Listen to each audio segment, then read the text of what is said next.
नमस्कार दोस्तों, welcome back to your own channel Wealth First. Market अपना नया ऑल टाइम हाई डेली लगा रही है। ऐसे में कई लोग फियर ऑफ मिसिंग आउट में हैं कि मार्केट डेली हाई लगा रही है, हम लोग इन्वेस्ट नहीं कर पाए, हमें क्या करना चाहिए। ऐसे में स्पेशली जब वॉरेन बफे ने अपने पैसे को पूरा का पूरा कैश में होल्ड कर रखा है, तो क्या वॉरेन बफे को भी फियर ऑफ मिसिंग आउट है? क्या उन्होंने गलती करी इन्वेस्ट ना करने की? और अगर गलती नहीं करी तो उन्होंने अपने पैसे को, अपने कैश को क्यों मेंटेन रखा है? बहुत इंपॉर्टेंट क्वेश्चंस हैं, इन सब के जवाब आपको इसमें मिलेंगे। लेकिन उससे पहले अगर चैनल को सब्सक्राइब नहीं किया है, कर लें ताकि आपको रेगुलर अपडेट्स मिलती रहे। बेल आइकन को प्रेस करेंगे तो आपको इंस्टेंट नोटिफिकेशन मिलता रहेगा।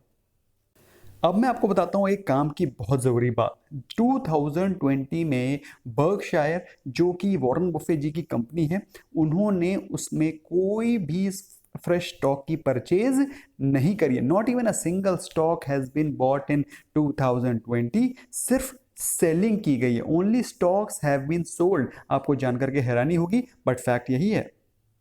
और ऐसा मैं नहीं बोल रहा हूं, ऐसा खुद वॉरेन बफेट जी ने बोला है अपनी इन्वेस्टर मीट 2020 के दौरान कि उन्होंने कोई भी फ्रेश बाइंग 2020 में नहीं की है। सो कौन से वो स्टॉक्स हैं जिनको कि उन्होंने बेचा है? कौन से स्टॉक्स हैं जिनको कि वो खरीदना चाहते हैं, या फिर क्यों अभी तक उन्होंने कोई स्टॉक नहीं खरीदा है? कौन से स्टॉक बेच रखे हैं, क्यों होल्ड कैश कर रहे हैं? सारे सवालों के जवाब मिलेंगे इस इंपॉर्टेंट वीडियो में, जिसमें कि हम लोग जानेंगे मार्केट क्यों राइज कर रही है, why stocks Warren Buffett has sold the stocks, और कौन से वो स्टॉक्स हैं जो कि इन्होंने सेल करे हैं, ताकि अगर आपके पास हो तो क्या आपको उसको रेप्लिकेट करना चाहिए। वो वॉरेन बफे जी ने कैश क्यों होल्ड कर रखा है, उनके दिमाग में क्या चल रहा है, और एज एन इन्वेस्टर आपको क्या करना चाहिए, इन सभी सवालों का जवाब आपको इस वीडियो में मिल जाएगा। सबसे पहले तो हम लोग समझते हैं root cause, why market is rising. Market बढ़ क्यों रही है, मार्केट चढ़ क्यों रही है? तो मार्केट चल रही है क्योंकि मार्केट में एक्सेस लिक्विडिटी है। अच्छा खासा पैसे को मार्केट में पंप कर दिया गया है फॉर बेलिंग आउट कंपनीज। तो क्या सारी की सारी कंपनीज को बेल आउट कर दिया है? यूएस फेड ने काफी ज्यादा पैसे को मार्केट में पंप किया है। मार्केट क्या, बेसिकली सिस्टम में लिक्विडिटी को इंप्रूव करने के लिए। आपको जानकर के हैरानी होगी, $4 ट्रिलियन, आप समझ सकते हैं, $4 ट्रिलियन को पंप किया गया है ताकि सिस्टम में लिक्विडिटी आए, जिससे कि ग्रोथ हो। आपको मालूम होना चाहिए $4 ट्रिलियन कितनी बड़ी रकम होती है। इंडिया की टोटल जीडीपी ही $3 ट्रिलियन है। तो आप समझ सकते हैं $4 ट्रिलियन इज ह्यूमंगस। तो इतने बड़े पैसे को जब आप इन्फ्लक्स देंगे, स्टिमुलस देंगे, तो ये स्टिमुलस नहीं है, इससे एकदम से मार्केट में लिक्विडिटी बढ़ेगी। अब लिक्विडिटी बढ़ेगी तो पैसा कहाँ जाएगा? पैसा कहीं ना कहीं तो इन्वेस्ट होगा ही होगा। आपको मालूम होना चाहिए जो बेल आउट हुआ है, बेल आउट पैकेज में लार्ज कंपनीज को मिला है $750 बिलियन, और स्मॉल कंपनीज में को मिला है $600 बिलियन। अब आपके दिमाग में क्वेश्चन चल रहा होगा कि किन कंपनीज को ये पैसा दिया गया, ये लार्ज कंपनीज कौन सी हैं, ये स्मॉल कंपनीज कौन सी हैं? तो आपको जानकर के हैरानी होगी, जो लार्ज कंपनीज हैं दे आर जनरली बैंक्स। तो क्या सारी बैंक सारी कंपनीज को बेल आउट किया गया है? ऐसा नहीं है। जनरली बैंक्स को बेल आउट किया गया है, उसमें स्टिमुलस दिया गया है ताकि वो इकोनॉमी को अच्छे से सपोर्ट कर सकें, अच्छे से फंड कर सकें। लेकिन ऐसे बहुत से सेक्टर्स हैं, बहुत सी कंपनीज हैं जिनको कि कोई भी बेल आउट पैकेज नहीं मिला है और उनके अंदर लिक्विडिटी क्रंच चल रहा है। बैंक में एडिशनल लिक्विडिटी होने के कारण बैंक्स ने उनको उस पैसे को मार्केट में इन्फ्लक्स किया है, और जिसके कारण स्टॉक मार्केट बिल्कुल बायएंड हो गई है।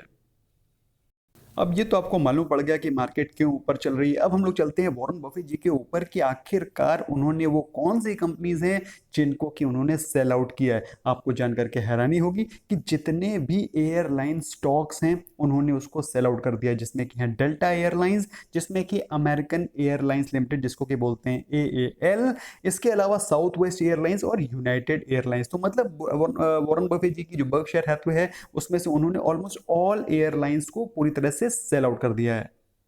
तो आपके दिमाग में क्वेश्चन चल रहा होगा कि क्या सिर्फ एयरलाइंस के स्टॉक्स हैं जिसको किन्होंने सेल करा? Is that all?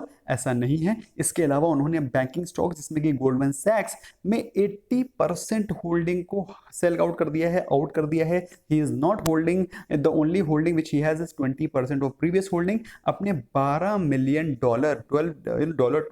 में से उन्होंने $10 मिलियन को सेल आउट कर दिया है। Only 20% of the holding is being held by Warren Buffett in Goldman सैक्स।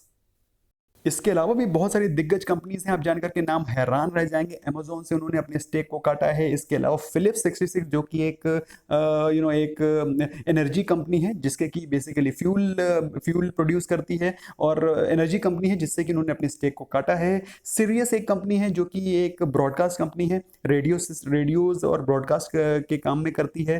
तो इस प्रकार की कई इंपॉर्टेंट मेजर कंपनीज में से उन्होंने अपने स्टेक को काट दिया है।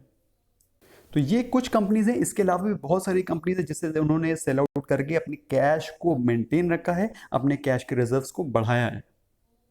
अभी जो आपके दिमाग में क्वेश्चन चल रहा होगा कि वॉरेन बफे जी ने अगर इतने इतने स्टॉक्स को सेल कर दिया है तो उनके पास कितना कैश रिजर्व हेल्ड है। तो आप जान करके हैरान रह जाएंगे कि how much cash he is holding. He is holding close to $137 billion in cash. अब ऐसा अमाउंट अगर किसी के पास कैश में हो और market already all time high पे जा रही हो तो उसको क्या होगा? फोमो। लेकिन फोमो तब होता है जब आपको यह पता ना हो कि आगे आने वाले समय में क्या होने वाला है। अगर आपको पता है, आप प्रेडिक्ट कर सकते हैं, आपको एक्सपीरियंस है, then you will take your bets accordingly. तो वो किस दिन का वेट कर रहे हैं? What is he waiting for? Is he waiting for a big crash? Is he waiting for 6K और 4.5K? क्या वो आपकी तरीके निफ्टी के 6,000 और 4,500 के गिरने का वेट कर रहे हैं? Answer is big no.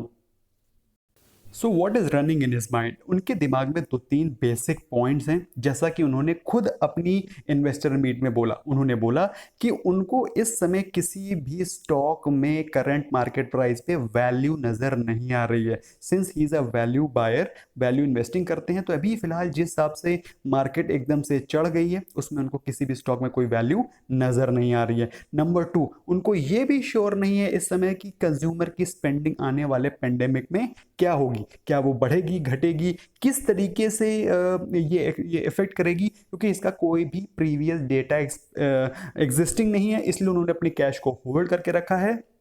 और इसलिए चूंकि शॉर्ट टर्म में मार्केट बायंट है, कुछ क्लियर नहीं है, इस प्रकार का प्रीवियस डाटा अवेलेबल नहीं है, इसलिए उन्होंने अपने पास कैश को रख करके अपनी होल्डिंग्स को सेल आउट करके अपने आप को कैश रखा है, कैश रिच रखा है, कैश हैवी रखा हुआ है। और as at the end of the day cash is the king.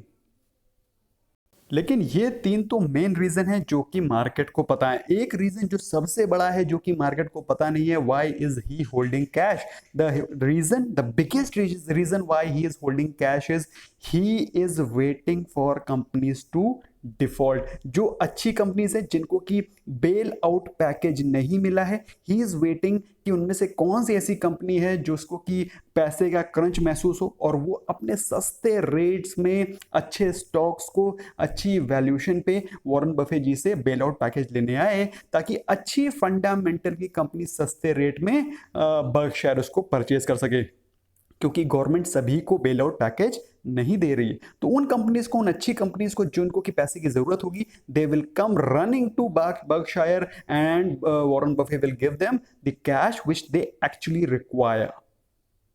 तो आप और हम वॉरेन बफे तो हैं नहीं, क्योंकि ना हमारे पास इतना बड़ा कैश का रिजर्व है कि हम कंपनीज को बेल आउट कर सकें, और ना ही हमारे पास इतना बड़ा स्टैटिस्टिक्स है जिससे कि हम गेज कर सकें कि मार्केट में आगे क्या होने वाला है। तो हमें क्या करना है? What should you do, what should I do as an investor? हमें क्या करना चाहिए? तो हम ये 4 पॉइंट्स मैंने आपके लिए बनाया दोस्तों। अगर आपने इनको अच्छे से इम्प्लाई कर लिया, इनको अच्छे से ये कंप्लाई कर लिया, मेरे हिसाब से I don't think so you will be lagging anywhere. सबसे पहला काम आपको करना है कि you have to make watch list of good stocks. Good stock मतलब जो आपको फंडामेंटल एनालिसिस में बता रहा हूँ, वीडियोस बना रहा हूँ डेली बेसिस पे, तो फंडामेंटल एनालिसिस करके आप कुछ अच्छे स्टॉक चूज कर लीजिए।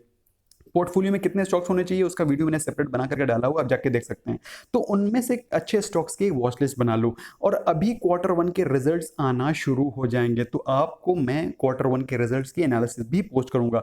जो भी कंपनी Q1 2020 में अच्छा परफॉर्म करेगी, बाय द वे आपको मालूम होना चाहिए, अगर कोई कंपनी पैंडेमिक में अच्छा परफॉर्म कर रही है, so you can be very confident of its performance in long term. तो अगर वो कंपनी अगर इस Q1 में अच्छे रिजल्ट्स को पोस्ट कर पा रही है, that means you should be very confident that you should be investing that stock. तो आपको अपने आप को क्या करना है? आपने आपको कैश हैवी रखना है, कम से कम 35% कैश आपका होना चाहिए। If you are having 10 lakhs का आपका इन्वेस्टमेंट का बजट है, then you must at least have 3.5 lakhs with you. अगर नहीं है तो अपने आप को कैश रिच करिए, अपने अच्छे जो आपके जंक स्टॉक्स हैं उनको सेल आउट करिए। इसमें मार्केट वैसे भी काफ़ी ज़्यादा बाय एंड चल रही है, तो अपने आप को कैश रिच रखना बहुत ज़रूरी है। लास्ट आपको देता हूं मैं प्रो टिप ये है दोस्तों कि जो पैंडेमिक है, जो इस तरह की क्राइसिस हैं, ये अच्छी होती हैं। वाई? क्योंकि इसमें जो स्मॉल कंपनीज होती हैं जिनके की फंडामेंटल अच्छे नहीं होते हैं, वो सारी की सारी या तो बंद हो जाती हैं या तो फिर अंडर परफॉर्म करती हैं, जिससे दूध का दूध पानी का पानी हो जाता है। शेफ और वीट में बिल्कुल क्लियर कट डिफरेंशिएशन हो जाता है। तो you can remove the chaff, और शेफ को रिमूव करने के लिए Q1 के results are very very important. तो दोस्तों ऐसे कौन से वो 3 स्टॉक्स हैं जिनको कि आपने वॉच लिस्ट पे ले रखा है और आपको लगता है अच्छा परफॉर्म करेंगे? लेट मी नो इन दी कमेंट सेक्शन। जिस पे कि आपकी नजरें हैं कि उन्होंने अगर Q1 में अच्छे रिजल्ट पोस्ट किए, you will buy them. Let me know in the comment section वो कौन से 3 स्टॉक्स हैं जो कि आपके at the back of the mind चल रहे हैं। तो दोस्तों मैंने इन्फॉर्मेशन आपको पोस्ट करी, मैं चाहता हूँ आप भी लोगों के साथ शेयर करें ताकि वो फियर ऑफ मिसिंग आउट में मत आए और क्या एक्शन लेना है उस एक्शन को इम्प्लाई कर सकें, कंप्लाई कर सकें। That's all from my side friends. Thank you so much for giving your precious time. Share with your friends because this knowledge is very very important for them. Thank you so much. Bye bye for now.